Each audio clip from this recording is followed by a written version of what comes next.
difference a week can make. Just last week, we had on Nick, we were asking questions about, is it time to hit the reset button? They just rebuild from the ground up here. Things look hopeless. They felt hopeless.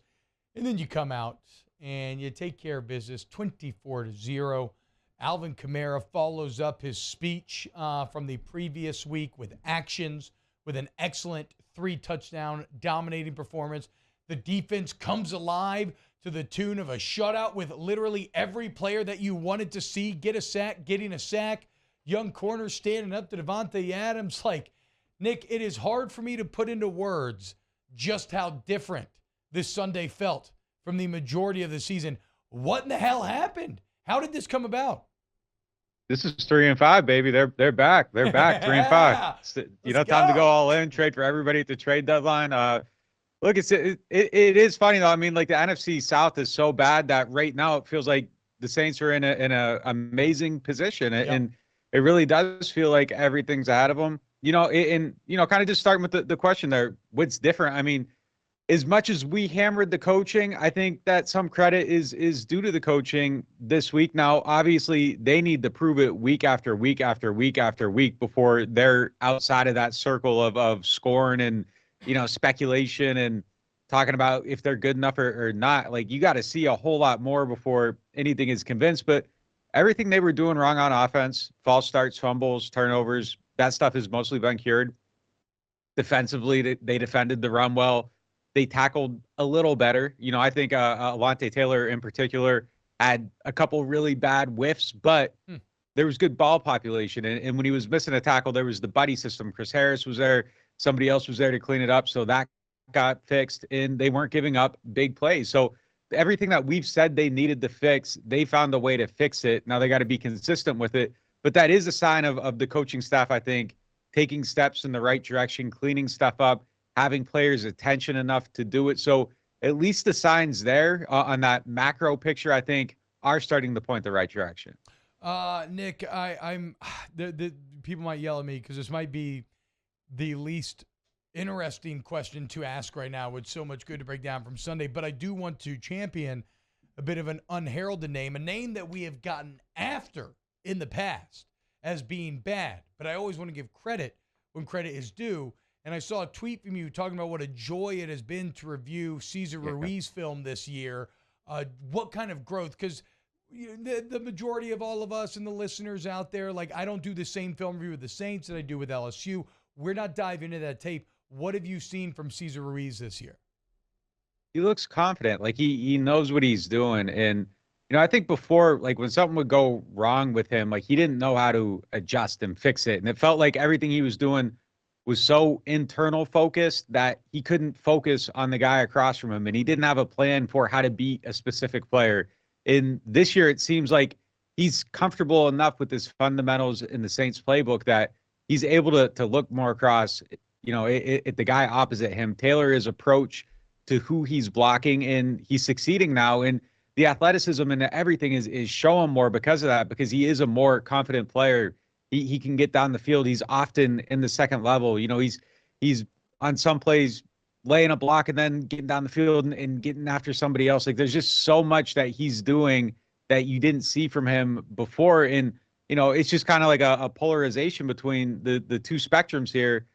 Before, watching him used to be extremely frustrating because it just felt like there was a player there who just wasn't getting to his talent and too much was going wrong for him. And now it's just often he's a guy leading the way. And we're what, 8 games into the season now? It's a half a year. Like I'm kind of convinced that this is who he is now. Like it's not a fluke anymore. He's stacked enough games. There's a lot of good snaps. He's just doing everything he's supposed to do. Now, look, I do think when you draft an interior offensive lineman in the first round, you're looking to get like a Pro Bowl, all-pro caliber type player. I don't know if he's there yet, but he is a good starter. He's somebody that, we talked all offseason, hey, this is the do-or-die season for him, and if it doesn't look good, like even maybe early in the season, it's time to move on and find a different plan. I think they're well beyond that. I think they got a guy who can play that spot for quite a while, and, I just think Doug Marone's been really, really good for him, too. He's someone that's extremely focused on the fundamentals to the point that like some veteran players complain about just how far back they're going. Like this is how you do a 3-point stance. This is how you do this, like starting in OTAs. But I think Caesar really needed that. And I think that coaching has really gotten him into a place where he's excelling. And I think overall, just that focus on the fundamentals on the offensive line, the whole group succeeding this year. And, I think the rest of the roster, when you look at some of the mistakes they were making early in the season, maybe not being as in tune with those fundamentals on things like tackling and other things that they were fumbling, things that they were struggling at, kind of got pushed to the wayside. And on the offensive line, they were focused on that. And that group is probably quite possibly maybe the strength of the team right now. All right, Nick, I want to go back to the defense, and I want to ask you maybe what you saw in your film review, because one thing that stood out to me, like a guy like Justin Evans, who's actually been struggling a little bit, kind of struggled in this game, only played 19 snaps. Now, if we talked last week, he was a guy that played a bulk of the plays against Arizona. It looked like they had some personnel, I don't want to say changes, but like Alontae Taylor, Paulson Adebo, Marcus May, those are your guys that took every snap on defense. So what did you see in your film breakdown? Yeah, look, I think one thing that they're going to want to probably try to do starting this week, getting PJ Williams back. He told me he believes he's going to be able to play this week coming back from IR. Like, I think you're going to see him in that spot where Evans was, and I think Evans is probably going to be phased out a little bit. Yeah. The last 2 weeks, they've been doing a better job of getting Tyrann Mathieu in the box and just around the ball where he can make plays, and I think that's probably his strength. So when they're in those, nickel dime packages, I think that there's probably ways to get Tyrann in more advantageous situations where he can be around the ball, use his instincts, make plays, be more dynamic. And I think that's how they're going to be best served. I'm extremely fascinated to see what they're going to do at cornerback when Marshawn Lattimore comes back. I think that Alontae Taylor is doing a lot of things really well, but there's a handful of things where if you're looking at him and you're watching the last 2 games, there's a couple trends, a couple things that he's gotten beat on repeatedly where I think now that there's film out on him, teams are going to see that and try to attack it a little bit more. So I think there's a race for him kind of to clean those things up before other teams catch him on it, on comeback routes, curls. He's a lot of times going up the field with too much steam and there's that change of direction and he can't get around quick enough. And it's not because he has bad hips. I just think he's maybe not reading the guy he's covering well enough.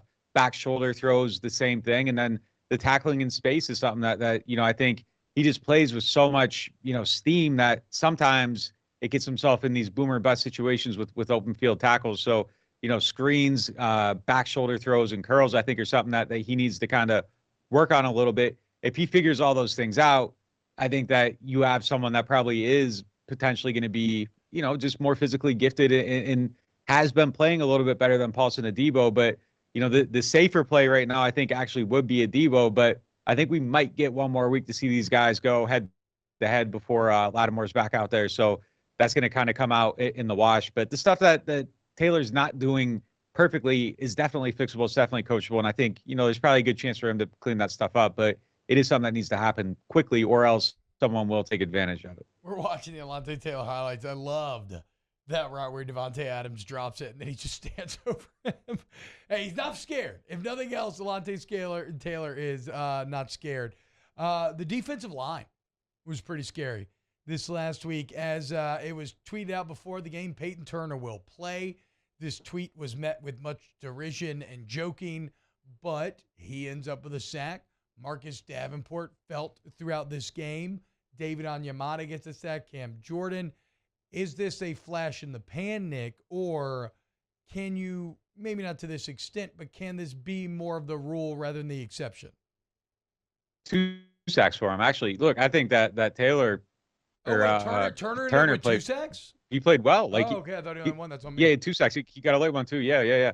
He look, I thought he worked really hard in this game. That was one of the things I really liked about him is that he just kept going and going and going, and you saw the motor. And I think maybe in games last year, he would have the flash plays and we would kind of look at those and see the potential, but there wasn't a lot going on his other snaps. In this game, he seemed really, really active, and it seems like there was a little bit of growth there. Again, I think that you need to see it over and over with him because it's just been so sporadic, but the signs are positive there. David Onyemata, like you mentioned, I thought he was more active than usual.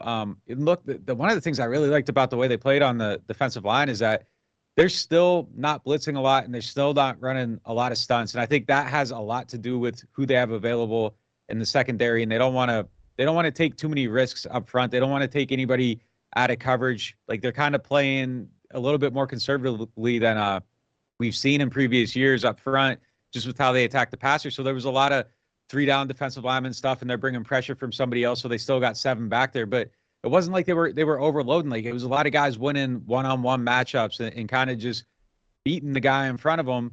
And I think Onyemata in particular, like that has not been the case probably for 2 years now. This game was a step in the right direction. I'm not convinced that we're going to see it every single week out of him, but he needs to be more active than he has been. I think the idea of him developing into, that tier right below Aaron Donald is probably out the window. A couple of years ago, it looked like maybe he was going to end up there, and then it just never happened. But he needs to be more of a consistent playmaker. And when he is getting that push up the middle, I just think the benefits for everybody else are extremely obvious. I mean, it just makes everything much easier for everybody else. All right, Nick, let me be the 1,000th person to ask you this. Sean Payton visited the Saints last week. Obviously, a lot of conspiracy theories out there, but what did you make of the visit? I think he just came in. He was golfing with his friend Mickey Loomis, and he stopped by to see other friends he's had in the building for 15 years, and then he left, and that was it. I mean, there were people on the team that didn't even know he was in the building. So it wasn't like it was like this big presence. Like it was just Sean was there meeting with people that he used to work with. Like when I quit Dairy Queen in high school, I went back and still talk to my friends at Dairy Queen. Like I don't think it's this big weird thing. Like it's just people you're in town. I think it would have been more weird if he didn't stop by. But yeah, I don't think it was like a hey, daddy's home type situation. Like people want to make it out to be. Yeah. No, he was just hanging out with his friends. That's it. DQ. Huh, Nick? What were DQ, you doing? man. What were you doing in DQ? Were you on the line? Like what? Like what were you slinging doing? blizzards. He was making sure. Yeah, I was making blizzards, but it was the worst job I've ever had. Like you have like caramel in your hair for 7 hours, and it was awful. It was the worst job I ever had. I just stopped showing up one day, and that was it. Yes. Oh man! And now New Orleans football is thriving. We love to see it, dude. We love to see it. The origin story of Nick Underhill. I want to ask you about the Ravens and Roquan Smith, but first, real quick. Offensively, we talked about it. Alvin Kamara gave the speech after the game about refining confidence, refining swagger. And at that moment, when you give that speech, you put yourself in the like you put the pressure on yourself, right? Okay, if I'm going to say these things, I have to be the one to then do these things. His excellent season teamed up with Andy Dalton continues on Sunday, breaks through to new levels, 3 touchdowns, the angle route on 2 of them looking beautiful while doing so. The little poke across the line, the explosion is there. What did you make of Kamara's performance on Sunday? I really like where he's at just as a teammate, as a person, as a leader on this team. He had his comments last week, and a lot of people took it as if he was taking a shot at the coaching when he said, there was stuff going on, checked in practice, false starts and that. And Mike Triplett followed up with him and talked to him off to the side just to kind of figure out, what he was alluding to. And he went into detail and he explained to Mike that he was talking about just himself. Like he feels like there's a void without Breeze there. Like when Breeze was there, when someone would drop a pass or make a mistake, Breeze was all over those people and holding them to a standard. And he just kind of noticed that there was a void on offense where nobody was kind of stepping into that. Yep. And he put it upon himself to step into that role and kind of make this his team. And given his stature, who he is, the influence he has in that locker room, I think that was needed. And he's absolutely the best person to be in that spot of leadership, to be kind of the standard for everybody else. Because even when he wasn't speaking up, and Alvin's kind of like a quiet guy, moves and, people follow him, they follow him. Everybody was following behind him, and now he's actually speaking up and telling them, the things they need to hear and kind of being that extension of all right, this is the standard of the Saints, and he's going to embody it. I think that's important. And then, on the field, he backs it up, and that's important too. When you're going to kind of be the guy calling everybody out, you can't be fumbling and making mistakes and stuff like that. So, I mean, I think they're a much better team when he's getting the ball too. Like just get the ball in his hands, find ways to do it.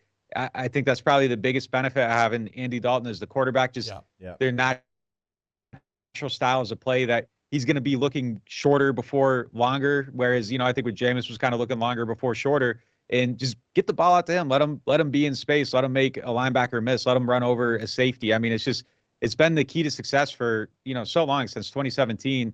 And just do it. It doesn't have to be complicated. Like, just get him the ball over the middle and let him make something happen. Yeah, and then obviously if teams start to overcommit, have Olave to unlock. Yes. Raheem Shaheed is playing well, and then you got to hope eventually that Thomas and Landry come back. Any updates there, Thomas Landry?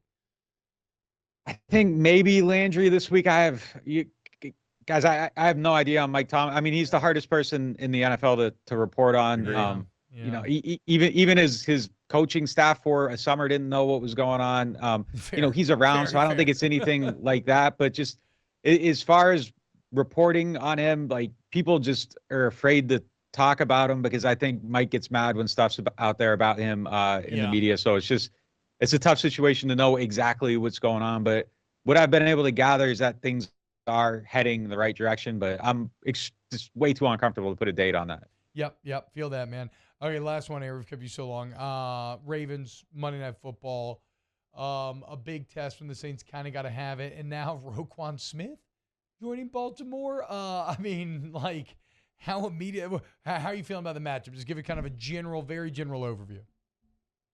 I think if the Saints can stop their run, they can win this game. I think that's everything in this one. And they took a step in the right direction. These are the type of quarterbacks that really cause them problems.